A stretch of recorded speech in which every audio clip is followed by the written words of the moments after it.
আমরা এই লেখাটাকে আমাদের মতো করে লিখবো।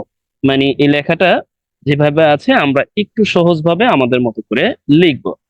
এইভাবে আমরা লেখা শিখবো। লেখা শিখবো হচ্ছে আমরা যেভাবে লিখবো, দেখুন আমরা এটা দেখেই, এই অংশটা দেখেই আমরা ওই নিচের অংশটাকে লিখবো, মানে আমাদের মতো করে। Okay. Social media.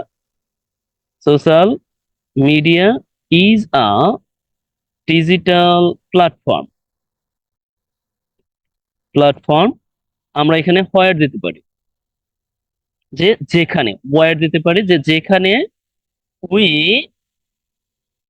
Usually share our feelings and thoughts. আশা করি বুঝতে পেরেছেন আমি কি বলতে চাচ্ছি। ব্যাপারটা হচ্ছে এইটা দেখেই আমরা এটা করতেছি, অথবা আমরা নিজেরা নিজেরাও কিন্তু লিখতে পারি খুব সহজেই।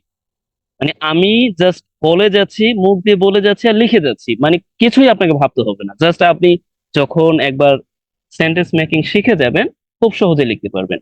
এখানে লিখলাম যে সোশ্যাল মিডিয়া হলো একটি ডিজিটাল প্ল্যাটফর্ম, রাইট? যে যেখানে আমরা কি করতে পারি, সাধারণত শেয়ার করি আমাদের ফিলিংস, আমাদের থট এবং, ওকে আমি এটাকে একটু মার্ক করে নিই এতে করে আমাদের বুঝতে সুবিধা হবে। আমরা কি করতে পারি, আমরা খুব সহজেই ডিসিমিনেট করতে পারি। ডিসি ডিসেমিনেট ডিসেমিনেট করতে পারি our images, images, videos and others. আমরা সাধারণত এটা করতে পারি। অথবা আমরা যদি চাই, দেখেন, যদি আপনাকে সোশ্যাল মিডিয়া সম্পর্কে কিছু লিখতে বলা হয়, আমরা চাইলে কিন্তু অনেকভাবে এই বাক্যটিকে আবার লিখতে পারি, এভাবেও লিখতে পারি। সোশ্যাল মিডিয়া বলতে কি বোঝায়? সোশ্যাল মিডিয়া বলতে বোঝায়, এইভাবে লিখতে পারি, social media refers to, refers to, এইভাবে লিখতে পারি, a series of different different digital platform, digital platform that allow, যা আমাদের সুযোগ করে, দ্যাট অ্যালাউ আস, যা আমাদের সুযোগ করে কি করতে, to share, to share our thought, টিএস ও ইউ জিএসটি, থট অ্যান্ড ফিলিংস, হুইচ, যা, হুইচ, এই হুইচ দ্বারা আমি বোঝালাম হচ্ছে এই ফিলিংস অ্যান্ড থটকে, যা কি করে, হুইচ, যা রিচ, পৌঁছে যায়, হুইচ যা রিচ, পৌঁছে যায়, millions of people, millions of people within a second, within a second. ব্যাপারটা হলো আপনি যদি যখন লেখা শিখতে পারবেন, যখন আপনি বুঝতে পারবেন, তখন এমনিতেই আপনার ভাবতেও হবে না, এমনিতেই আপনি পৃষ্ঠার পর পৃষ্ঠা, আপনি এমনিতেই লাইনের পর লাইন ইংরেজি লিখে যাবেন অনায়াসে। এখন কথাটা হলো আপনাকে আগে বুঝতে হবে, স্ট্রাকচার মেক করা বুঝতে হবে। যেমন এখানে আমি কি করেছি, এখানে কারো কোনো কোশ্চেন আছে প্লিজ, আমি রেসপন্স পেলে আমার সবচেয়ে সুবিধা হয় কিছু করতে। এই যে দুটো বাক্য আমি লিখলাম, এখানে কারো কোনো প্রশ্ন আছে? Sir, I have a question. Yeah yeah please, আপনি বলুন বলুন, আমি শুনতে পাচ্ছি, জি। So, what is the definition of disseminate? Okay, disseminate এটা হচ্ছে ছড়িয়ে দেওয়া, হ্যাঁ। মানে এই ডিসেমিনেট দ্যাট মিন্স হচ্ছে ছড়িয়ে দেওয়া। ওকে। Okay, sir. Yes, sir. ছড়িয়ে দেওয়া, ছড়িয়ে দেওয়া মানে কোনো কিছুকে ছিটিয়ে দেওয়া, এই অর্থে যে ছড়িয়ে দিচ্ছি, আমরা ছড়িয়ে দিই না আমাদের ভিডিও গুলো, আমাদের ইমেজেস গুলো, অন্য অন্য যে ব্যাপারগুলো আছে এগুলো কিন্তু আমরা ছড়িয়ে দিই। ওকে। এই সেকেন্ড যে ব্যাপারটা আছে আমি আপনাদের সাথে একটু বলি। দেখুন এখানে আমি কিন্তু লিখলাম a series of different different digital platform that, এই দ্যাট দ্বারা আমি কি বুঝিয়েছি এটা আগে বুঝতে হবে। এই দ্যাট দ্বারা আমি বুঝিয়েছি হচ্ছে এই series of Di- different digital different platform. platform. Okay. Digital platform. এরপরে এই পুরো অংশটা, অর্থাৎ এই পুরো অংশটা কে আবার বোঝাচ্ছি যে এইগুলো কি করে, এইগুলো আমাদের সুযোগ করে দেয় কি, তার মানে হচ্ছে এই সিরিজ অফ ডিফারেন্ট প্ল্যাটফর্ম এইগুলো আমাদের কি করে সুযোগ করে দেয়। এখন আবার ইনফিনিটিভ ফর্মটা লিখেছি, শেয়ার করতে অথবা শেয়ার করাতে সুযোগ করে দেয় কি, আমাদের যে থট আছে, আমাদের ফিলিং আছে, আমাদের থট এবং ফিলিং গুলোকে কি করে সুযোগ করে দেয়। এভাবে হবে, সমস্যা নেই। যে যা মানে এই এই হুইস আবার বোঝাচ্ছে কি, এই হুইস বোঝাচ্ছে আবার এই থট এবং ফিলিংস কে। থট এবং ফিলিংস যা আমরা শেয়ার করি, আমাদের শেয়ার করাতে কি থট এবং ফিলিংস যা কি হয়, উইল রিচ, বা আমরা এভাবে লিখতে পারি যে উইল রিচ অথবা রিচ হোয়াট এভার, এটা নিয়ে সমস্যা নেই। যে যা পৌঁছে যায় কি হয়, মিলিয়ন্স অফ পিপলের কাছে উইদিন আ সেকেন্ড। ওকে, এটা জাস্ট আমরা লিখলাম। আপনাকে যখন ইনস্ট্যান্টলি ফোকাস রাইটিং এ কিছু লিখতে বলা হবে, প্রথমে কিন্তু আপনাকে ডিফাইন করতে হবে যে what is social platform. Define করার পর আপনি কি করতে পারেন, কয়েকটা ভাগে ভাগ করে ফেলতে পারেন যে আপনি কি কি লিখবেন। প্রথমত আপনি লিখবেন হচ্ছে ইন্ট্রোডাকশন ডিফিনেশনটা, কারণ এই ডিফিনেশনটা লেখাটা জরুরি। Definition, right. এরপরে হচ্ছে জাস্ট আর একটা লাইন লিখলেন আপনি, এটার অতিরিক্ত একটা মানে লাইন লিখলেন, এক্সট্রা একটা লাইন লিখলেন, এক্সট্রা এক্সট্রা লাইন অফ ডেফিনেশনের লিখলেন। এরপর আপনাকে ভাগ করে ফেলতে হবে যে আপনি আর কি লিখতে চাচ্ছেন। দ্যাট মিনস আপনি মেইন বডিতে কিছু লেখা লিখবেন, সেটা হচ্ছে মেইন বডিতে লিখবেন হচ্ছে এই সোশ্যাল মিডিয়ার উত্থান, সোশ্যাল মিডিয়ার ব্যবহার, যদি সোশ্যাল মিডিয়া নিয়ে অনেক প্যারাগ্রাফ হতে পারে না, যদি ইন্ডিকেট করে দেয় সোশ্যাল মিডিয়ায় আমাদের সোসাইটির প্রভাব, মানে আমাদের সোসাইটিতে সোশ্যাল মিডিয়ার প্রভাব সেগুলো আসতে পারে। তারপরে আমাদের উপর সোশ্যাল মিডিয়ার প্রভাব সেটা আমরা লিখতে পারি। এরপরে হচ্ছে সোশ্যাল মিডিয়া মানে আরো যে ইয়াগুলো আছে, ইনফরমেশন গুলো, তারপরে আমরা কি লিখতে পারি, এরপরে আমরা লিখতে পারি যে pros and cons, pros and cons, এগুলোর ভালো এবং মন্দ দিক। এরপরে আমরা আবারও কি করতে পারি, শেষের দিকে আমরা আবার লিখে দিতে পারি, এটা প্যারাগ্রাফের কথা বলছি আমি, অনেক ধরনের লেখা আছে তো, শেষের দিকে আমরা আবার লিখতে পারি যে কিছু বাক্য, এরকম রিকমেন্ডেশন কিছু বাক্য আমরা লিখতে পারি। Horrible. এটা হচ্ছে শুধুমাত্র প্যারাগ্রাফ রাইটিং এর জন্য। ফোকাস রাইটিং এর জন্য অনেক ইনফরমেশন দিতে হয়, সেটা ডিফারেন্ট ব্যাপার। আমি বলতে চাচ্ছি কি, আপনারা যখন লেখা শিখে যাবেন তখন কোনটা ফোকাস রাইটিং, কোনটা প্যারাগ্রাফ, কোনটা কম্পোজিশন, আর কোনটা কি এমনিতেই হয়ে যাবে। তখন জাস্ট আপনাকে জেনে নিতে হবে যে ফোকাস রাইটিং এ এই এই ইনফরমেশন গুলো আনতে হয় আর এইভাবে সাজাতে হয়। আর জুহার মি, আপনারা শুনতে পাচ্ছেন? Yes, sir. ওকে, তার মানে আমি বলতেছিলাম যে আপনারা যখন লেখা শিখে যাবেন, যখন আপনাদের মধ্যে একটা কনফিডেন্ট চলে আসবে, তখন কিন্তু যে কোনো লেখা এমনিতেই হইতে থাকবে, এখানে আর কোনো ইয়া নেই। মানে আপনি কম্পোজিশন লিখবেন, তখন সেই কম্পোজিশন কোন স্টাইলে লেখে, জাস্ট সেই ধরনটা জানতে হবে। ধরনটা জানতে তো আর বেশি অনেক বেগ পেতে হবে না, কিন্তু আপনি আপনি যদি লেখা জানেন কিভাবে গুছাতে হয়, কিভাবে লিখতে হয়, তখন এমনিতেই হয়ে যাবে। ওকে, আমরা যেটা করতে পারি, ওকে, আমরা আরেকটা কাজ করতে পারি, আমরা এখানে চলে যেতে পারি, এই জায়গাটা আমরা এইটাকে কেটে দিয়ে এইখানে একটু প্লেস তৈরি করি, প্লেস তৈরি করে আমরা এখানে লিখবো।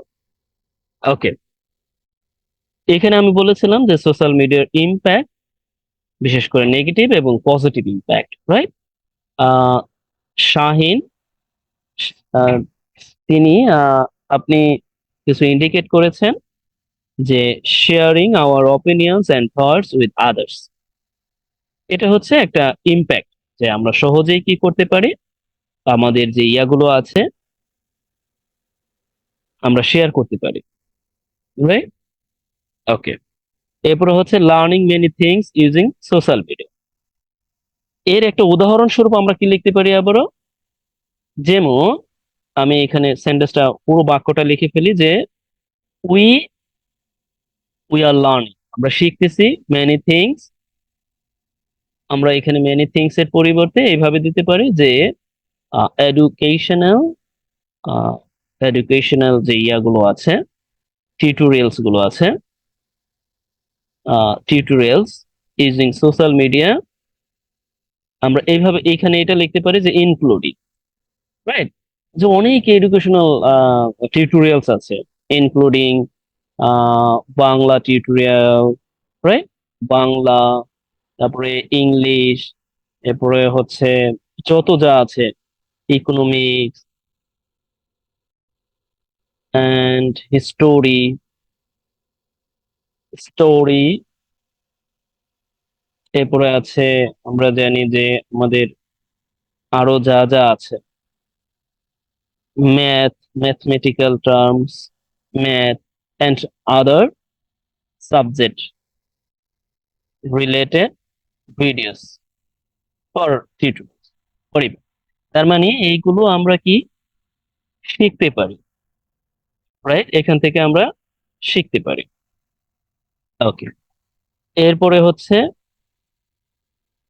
শেয়ারিং। আমরা কি করতে পারি? আমরা এখানে লিখে দিতে পারি, এখানে একটু লিখি, পুরো বাক্যটা লিখি। Sorry, sorry, we can share, we can share our opinion. Okay, we can share our opinions, thoughts with others, and অন্যকে আমরা ইনফর্ম করতে পারি খুব সহজেই, may others inform। এটা আমি এখানে পজিটিভ পজিটিভ ভার্ব ইউজ করলাম, মেক। আমরা যখন মেক ইউজ করব, এরপরে আমরা কি করব, যদি কোনো অবজেক্ট থাকে তা আনবো, এরপরে যে ভার্বটা আছে এই ভার্বটা হবে একেবারে মানে একেবারে বেস ফর্ম, ঠিক আছে? তার মানে মেক আদার, অন্যদের কি করতে পারি আমরা, ইনফর্ম করতে পারি ইজিলি, খুব সহজেই। যদি তাও আরো কিছু চাই, যেমন উইদিন 1 মিনিটের মধ্যে, উইদিন সেকেন্ড, 1 মিনিটের মধ্যে আমরা কি করতে পারি, 1 মিনিটের মধ্যে আমরা অন্যদেরকে ইনফর্ম করতে পারি। বা এমনও হতে পারে, এখন আমি আর কি করলাম, একটা কমা দিয়ে জাস্ট আর কিছু লিখলাম না, আমি কি করলাম, এই পার্টিসিপল যোগ করে দিলাম, তার মানে ভার্বের সাথে আইনজি যুক্ত করে দিলাম। দেখুন আমি যে পার্টিসিপলের ব্যবহারটা দেখাই, আজকে দেখতে পারবেন খুব সহজেই। এই দেখুন, জাস্ট আমি এখানে কমা দিলাম, আর কিছু কিন্তু দিচ্ছি না, এন্ড দিচ্ছি না, কোনো কনজাংশন দিচ্ছি না। যখন আমি কোনো কনজাংশন দিব না, অর্থাৎ কোনো and, but, yet, have, if, এগুলো যখন ইউজ না করব, অর্থাৎ রিলেটিভ প্রোনাউন যখন ইউজ না করব, তখন আমি কি করব, ভার্বের সাথে আইএনজি যুক্ত করে দিব এবং পরবর্তী ইনফরমেশন গুলো দিয়ে দিব। এই মেকিং এর সাবজেক্টটা কিন্তু এই উই, রাইট? কিন্তু আমি কি করলাম, যেহেতু কনজাংশন ইউজ করিনি, এই জন্য আমি সরাসরি ভার্বের সাথে আইএনজি যুক্ত করে এটাকে পার্টিসিপল করে দিলাম। এখন আমি লিখে দিব কি, যে মেকিং আদার্স, অর্থাৎ making followers or viewers, viewers কি এন্টারটেইন, আমরা কিন্তু এন্টারটেইনও করে থাকি, রাইট? এন্টারটেইন, আমরা অনেকে কি করে থাকি, এন্টারটেইন করে থাকি, অর্থাৎ আনন্দিত করে থাকি বা আনন্দ দেই। এখানে আমরা বেস ফর্ম লিখলেই হবে। সাধারণত আমরা যখন মেক ইউজ করব, তখন যে কোনো প্ল্যাটফর্মের সাথে, সরি, যেই কোনো ভার্ব আমরা বেস ফর্ম ইউজ করতে পারবো, তবে কিছু কিছু ক্ষেত্রে পার্টিসিপল ইউজ করা হয়। ওকে, তার মানে হচ্ছে, মানে পাস্ট পার্টিসিপল ইউজ করা যেতে পারে। তার মানে আমরা কি করি, অন্যদেরকে কি করে করতে আনন্দ দিই, right? Making followers and viewers entertain, অন্যকে আনন্দ দিই। এখন দেখুন এই বাক্যটাকে আমি আবার এইভাবে লিখতে পারি, ঠিক আছে? এই বাক্যটাকে কিন্তু আমি এন্ড যোগেও লিখতে পারি, এই বাক্যটাকে আমি আবারও এন্ড যোগে লিখতে পারতাম, কিন্তু এন্ড যোগে লিখলে একটু অকওয়ার্ড লাগবে। এই এন্ড যোগে যদি যদি লিখি তাহলে একটু সমস্যা দেখাবে, কেন? এখানে কিন্তু এন্ড ইতিমধ্যে আমি একবার ব্যবহার করেছি। জি, বুঝতে পেরেছেন? এখানে কিন্তু এই এন্ড ইতিমধ্যে আমি ব্যবহার করে ফেলেছি। এতে করে আবারও যদি আমি এই জায়গাটা এন্ড ব্যবহার করি, কিছুটা মানে আনইজি ফিল হবে। এই জন্য আমরা যেটা করতে পারি, যে আমরা যেটা করতে পারি, সরি, এইখানে, রাইট? এইখানে আমরা পার্টিসিপল ইউজ করে, যে making our followers and viewers entertain, তার মানে আমরা আনন্দ দিই। লেখার যে ধরন তা দেখিয়েছি, জাস্ট স্পেসিফিক কোনো লেখা এরকম না, জাস্ট আমি দেখিয়েছি যে আমরা কিভাবে খুব সহজেই একটা সেন্টেন্সকে অনেক বড় করতে পারি, খুব সহজে কিভাবে আমরা অন্য লেখা দেখে নিজেদের মতো লিখতে পারি। এই বিষয়টুকুই আমি জাস্ট দেখিয়েছি আজকে। জি জি জি, দয়া করে দেখে নিবেন, সমস্যা নেই। ওকে, সজীব, আপনি আমাদের সাথে একটা নেগেটিভ, সোশ্যাল মিডিয়ার একটা নেগেটিভ দিক শেয়ার করতে পারেন। জাস্ট আপনি বলেন, আমি এখানে লিখছি নেগেটিভ দিক, যে সোশ্যাল মিডিয়ার একটা নেগেটিভ দিক আপনি একটু শেয়ার করেন, আমি লিখছি। মানুষকে ভুল ইনফরমেশন দিয়ে ওকে, দ্যাট মিন্স মানুষকে ভুল ভুল পথে ইনফরমেশন, পরিচালিত করে। আমরা বলতে পারি যে সোশ্যাল মিডিয়া, ওকে, আমি এখন বলছি। তার মানে শরীফ বলেছিলেন যে সোশ্যাল মিডিয়া আমাদের কি করে মিস ইনফরমেশন, দ্যাট মিন্স হচ্ছে ভুল তথ্য দেয়। তাহলে আমরা লিখতে পারি যে সোশ্যাল মিডিয়া কি করে প্রোভাইডস আস, লিখতে পারি। Okay, us with miss information, miss information, miss information with will bear, বা আমরা এইভাবে লিখতে পারি, হ্যাঁ এইভাবে লিখতে পারি, সমস্যা নেই। Which bear un, which make unbearable, unbearable circumstance, circumstance for us, or আমরা অন্যভাবে লিখতে পারি এই বাক্যটিকে এইভাবে, যে which may us, make us divert into different thing, different area or thing, whatever, বা different point of view। আমাদের ইয়াটা কেটে যাবে, 1 মিনিট আছে, জাস্ট আমি একটু বলে দিচ্ছি। ওকে, এখানে আমি লিখলাম যে সোশ্যাল মিডিয়া, ওকে, সোশ্যাল মিডিয়া কি করে প্রোভাইডস আস, অর্থাৎ আমাদের দেয়, প্রোভাইড আস, এরপরে আমি অ্যাপ্রোপ্রিয়েট প্রিপোজিশন উইথ ব্যবহার করেছি। আমাদের প্রোভাইডের সাথে সবসময় অ্যাপ্রোপ্রিয়েট উইথ ব্যবহার হয়, উইথ ব্যবহার হবে আপনি যা দিচ্ছেন তার সাথে। ওকে, অর্থাৎ প্রোভাইড, প্রোভাইড আস উইথ কি দেয়, মিস ইনফরমেশন। এখন এই হুইজ ব্যবহার করেছে হচ্ছে এই মিস ইনফরমেশনকে কেন্দ্র করে, অর্থাৎ এই মিস ইনফরমেশন কি করে, will make, that means unbearable circumstance, অর্থাৎ অসহ্যনীয় পরিস্থিতি তৈরি করে। অথবা আমি এটাও লিখেছি যে হুইচ মেক্স আস, অর্থাৎ যা আমাদেরকে ডাইভার্ট, ভুল পথে, বা ভুল কিছু ভাবতে, ভুল পথে আমাদেরকে অগ্রসর করে বা নিয়ে যায়। ঠিক আছে, যাক, আমার কলটা এই মুহূর্তে কেটে যাবে, আমি এক্সট্রিমলি সরি ফর আসলে পেইড ভার্সন না থাকায়। যতটুকু দেখিয়েছি আশা করি আপনাদের কাজে দিবে, আমি এই ভিডিওটি আপলোড দিয়ে দিব।